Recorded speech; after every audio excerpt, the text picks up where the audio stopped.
Hello दोस्तों, कैसे हो? Welcome to another topic, another videos. दोस्तों, ये हमारा पीटीडब्ल्यू का 7th नंबर पार्ट है। हमारा 7th नंबर पार्ट है। इसमें आज हम बात करेंगे डिफरेंट क्वेश्चंस पे। और दोस्तों, जैसा कि आप पीटीडब्ल्यू का फर्स्ट क्वेश्चन से देख रहे हैं, तो जनरली ये पीटीडब्ल्यू का जो सबसे मोस्ट एंड रीजनेबल क्वेश्चंस होते हैं पीटीडब्ल्यू कोऑर्डिनेटर से या पीटीडब्ल्यू एग्जामिनर से, तो ये क्वेश्चंस बहुत ही ज़्यादा इम्पोर्टेंट्स है आपके लिए। और ये क्वेश्चंस आई थिंक शुरू में ही होना चाहिए, पार्ट 1 में होना चाहिए, बट दोस्तों ये क्वेश्चन हम बीच में डाल रहे हैं। थोड़ा सस्पेंस बना के रखना चाहिए, है ना, ताकि आप मेरा वीडियो को देखो। तो दोस्तों चलिए, आज हम ये भी क्वेश्चंस को आए हम डिस्प्ले। मेरा तो इरादा था कि लास्ट में ये क्वेश्चंस देने का, बट नहीं, चलो कोई नहीं। दोस्तों, आप मेरे साथ बने हुए हैं, बहुत काफ़ी बात है, और इसी तरह बने रहें। तो दोस्तों चलिए हम बात करते हैं, what is the permit holder responsibilities. तो दोस्तों पहला क्वेश्चन जो है वो कि रिस्पॉन्सिबिलिटीज़ क्या होते हैं परमिट होल्डर का। तो the permit holder responsibilities is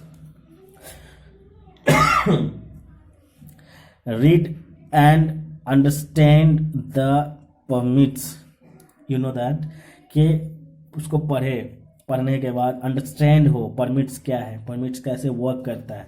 तो ये रिस्पॉन्सिबिलिटी होता है फर्स्ट नंबर पे। ओके, नंबर 2 पे है दोस्तों, clarify all doubts discuss with the applicants. Okay दोस्तों, देखो दोस्तों, ये बहुत इंपॉर्टेंट टॉपिक है। अगर आप परमिट होल्डर हैं और अगर आपको कोई भी डाउट किसी तरह का भी अगर आपको डाउट है, तो आप डायरेक्ट बेहिजक बोला जाए कि आप अपने जो अप्लीकेंट है आपका, उससे आप क्वेश्चन करें, उस डाउट को क्लियर करें। ठीक है, आफ्टर द वेरी जो नंबर 3 है हमारा, after the verify by the applicant sign the job safety plan. आप वेरीफाई कर लें एप्लीकेंट के द्वारा, फिर जाके आप साइन करें जॉब प्लान पे। ठीक है, उसके बाद जो है, report the area authority for validation the permit. मतलब कि आप रिपोर्ट करना पड़ेगा एरिया अथॉरिटी को वैलिडेशन के लिए, वो भी आप ही का है। एक्सेप्ट द परमिट चौथा नंबर में। 5वां नंबर में एक्सेप्ट द परमिट आपको एक्सेप्ट करना है। उसके बाद जो है दोस्तों, वो हमारा एक्सेप्ट का कंडक्ट द टीवीटी। सबसे इम्पोर्टेंट ये है, समझे क्या, जो डेफिनेशन होता है परमिट होल्डर का, वो भी मोटा मोटी यही है कि परमिट होल्डर जो है, सबसे पहले डेफिनेशन जो है उसका कि एक परमिट होल्डर वो होता है जो मतलब कि एक परमिट होल्ड करता है एक पर्टिकुलर जॉब के लिए, और उसके बाद वो ऑन स्टैंड होता है वहाँ पे। उसके बाद सबसे पहले परमिट साइन के बाद जो उसका रोल होता है वो टीवीटी होता है। उसके बाद जो है टीवीटी कराने के बाद जो है उसका फॉर्म फिलअप करना होता है, जिसको हम ट्रिक कार्ड बोलते हैं। ठीक है, फिर जाके जॉब स्टार्ट करना होता है। तो ये समझो उसी में से एक पार्ट है। उसके बाद keep supervising on the site, आपको सुपरवाइजिंग करना है साइट पे हमेशा हमेशा के लिए। End of the suspended the permit if finish the job cancel the permit. अगर आपका जॉब कंप्लीट होता है तो कैंसिल करें परमिट को, अगर आपका जॉब ख़त्म नहीं हुआ पर है तो उसको सस्पेंड करके दूसरा परमिट को ले। ये सब रोल होता है एक परमिट होल्डर का। तो ये दोस्तों, ये चीज़ आपको पता होना चाहिए एक परमिट होल्डर का क्या क्या रोल है होता है, तो आपको पता चल गया दोस्तों।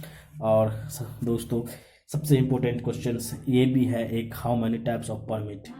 दोस्तों, आपको हम बता दें कि पहले भी हमने बताया था, आई थिंक आपको याद होगा कि 3 टाइप्स ऑफ परमिट हमने बताया था पार्ट 1 या पार्ट 2 में, लेकिन हमने उसमें उसकी वैलिडिटी डेट जो है वो नहीं बताया था।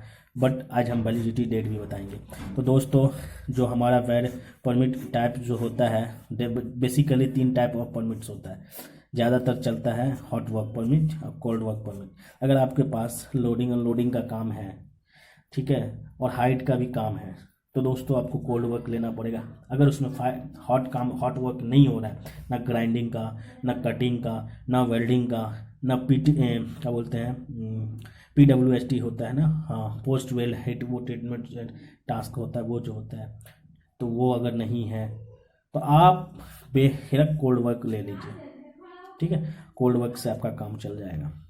अगर थोड़ा सा उसमें कटिंग है, ग्राइंडिंग है, वेल्डिंग है, तो आपको फिर हॉट वर्क परमिट लेना पड़ेगा।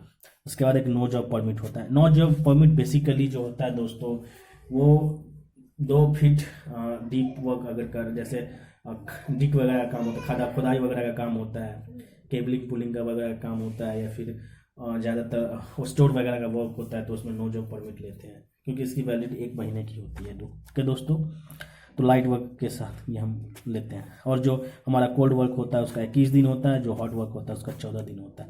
ये याद रखना दोस्तों। ओके दोस्तों, हम बढ़ते हैं अपना जो नेक्स्ट क्वेश्चन है उसके तरफ। और दोस्तों, ये जो क्वेश्चन है काफ़ी बेहतरीन है कि what is the responsibility area of area authority. Area authority का रिस्पॉन्सिबिलिटी क्या है? तो दोस्तों, आपको पता होगा कि the area authority is the responsible for the validate the permit before start the job या वर्क। ठीक है, लेकिन दोस्तों ये तो हो गया कि एक परिभाषा इसका हो गया, एक डेफिनेशंस हो गया। बट द एरिया अथॉरिटी जो होता है रिस्पॉन्सिबल के साथ साथ, वैलिडेट के साथ साथ, उसका ये भी वर्क होता है कि अगर कोई भी वर्क स्टार्ट करने से पहले उसको पूरा एरिया को वेरीफाई करना होता है कि हाँ ये वर्क हो रहा है यहाँ पे, वो होने के लायक है, दूसरा वर्क तो नहीं चल रहा है, तीसरा वर्क तो नहीं चल रहा है। जैसे मोपो होता है मैट्रिक ऑपरेशंस, जो पर हम बताएंगे आपको, वो भी बताएंगे, मोपो को जो भी है सोपो हम आपको बताएंगे वो भी। ठीक है, तो दोस्तों नेक्स्ट क्वेश्चन हमारा है what is the responsibility of area coordinator या पीटीडब्ल्यू कोऑर्डिनेटर। तो दोस्तों, आपको जैसा कि हम आपको बताए कि जो एरिया कोऑर्डिनेटर होता है वो responsible for the record the details in PTW register and verify precautions identify. He also responsible for check the quality of complete permits. दोस्तों, आपको पता है कि पीटीडब्ल्यू का जो कोऑर्डिनेटर होता है वो मेंटेन करता है रजिस्टर को, और पीटीडब्ल्यू जो फॉर्म होता है उसको चेक करता है, उसके बाद उसका जो प्रिकॉशंस होता है आइडेंटिफाई करता है, उसके बाद और वो और रिस्पॉन्सिबल है क्वालिटी ऑफ, मतलब टोटल जो परमिट सिस्टम है उसका पूरा रिस्पॉन्सिबिलिटी है उनके पास होता है। और आपका जो परमिट है वो कितना स्ट्रांग है वो भी चेक करता है, मतलब आप कितना अच्छे से उसको भरे हुए हैं, कंप्लीट किए हुए हैं, ये भी चेक करता है। उसके बाद जो होता है what is the responsibility of the applicants. तो दोस्तों, एक परमिट एप्लीकेंट जो होता है उसका काम सिर्फ परमिट को भरने का काम होता है, फिल द परमिट। वो एप्लीकेंट क्या करेगा, आपका परमिट को फिल करेगा, और फिल करने के बाद वो आपका परमिट अप्लाई करेगा किसके पास, परमिट एप्लीकेंट कोऑर्डिनेटर के पास, एरिया कोऑर्डिनेटर हो या परमिट कोऑर्डिनेटर हो। दोस्तों, परमिट कोऑर्डिनेटर का काम मैं बता दिया, एरिया अथॉरिटी का काम हो गया। ये जो response who will be right मतलब लिखना, and apply the permit, that is the applicants, वही एप्लीकेंट्स है, सीधी बात। और इसका काम ये नहीं है कि वो चेक करेगा कहाँ पे काम करना, ये एरिया अथॉरिटी का काम होता है, क्योंकि एरिया अथॉरिटी पहले साइन करेगा तभी वो अप्लाई करेगा कोऑर्डिनेटर के पास। तो अब ये जो एरिया अथॉरिटी होता है वो जाके चेक करेगा कि हमारा काम यहाँ पे होने वाला है, क्या क्या काम है, क्या है, चेक करने के बाद वो साइन करेगा, बोलेगा। अगर उसमें ज़रूरत पड़ेगा आइसोलेशंस वगैरह का, अब दोस्तों आइसोलेशंस क्या है, तो अब उसके लिए एक अलग टॉपिक बनाना पड़ेगा, मेरे को अलग वीडियो बनाना पड़ेगा, आइसोलेशंस क्या है ना। तो आइसोलेशंस पे भी बात करेंगे इंशाल्लाह। आपका प्यार बना रहे, बस आप हमको इसी तरह सपोर्ट करते रहें, आपको हम सारी चीज़ की जानकारी 1 बाय 1 करके ज़रूर देंगे। तो अभी हम बात करते हैं नेक्स्ट क्वेश्चन का। तो दोस्तों, जो हमारा नेक्स्ट क्वेश्चन है दोस्तों वो है what is the dynamic risk and review. Dynamic risk क्या होता है?